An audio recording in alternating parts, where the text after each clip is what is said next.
we almost ready to begin?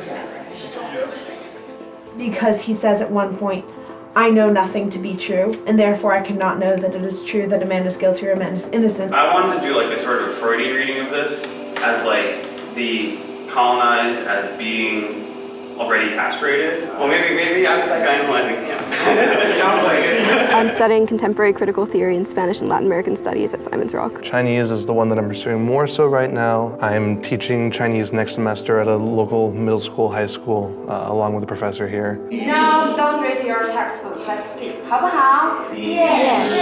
电视。 Alors, il y a les grenouilles. Les grenouilles, c'est quoi? This is such a small place that you'd be surprised I can teach upper-level courses in French, all in French, to 8, 10, 12 students sometimes.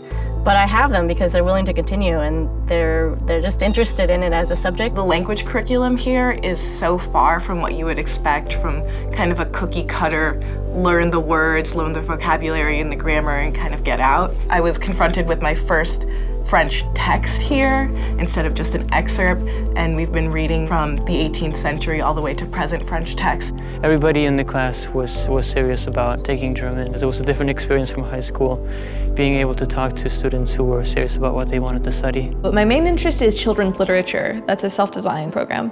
My academic advisor was a huge help. As soon as I told her that's what I wanted to do, she was totally on board. She helped me get an internship at Random House Publishing. It was just awesome, and I learned so much. So why do we have students write so much here? We hear from our alumni all the time that what sets them apart from other graduates is that they really know how to write. These are alums who go into business, these are alums who go into science, humanities, social science. Writing is really important. If you look at the biographies of our faculty, what you'll see is that they have the same kinds of accomplishments as writers and publishing work as anyone would in a very good college. The expression of something, a feeling about something going on in the environment and how that impacts on the persona of the poem. And we talked about the internal complications of time and how that's shown through different characters' thought processes. He says that I can never be satisfied with either yes or no. What is important is to never be convinced you're right. And that's something he learned the hard way in the pieces that you read, I think. Studying great literature enriches people's lives. It helps them to have a perspective on their own lives and on the lives of other people from other places, and that's a very valuable thing.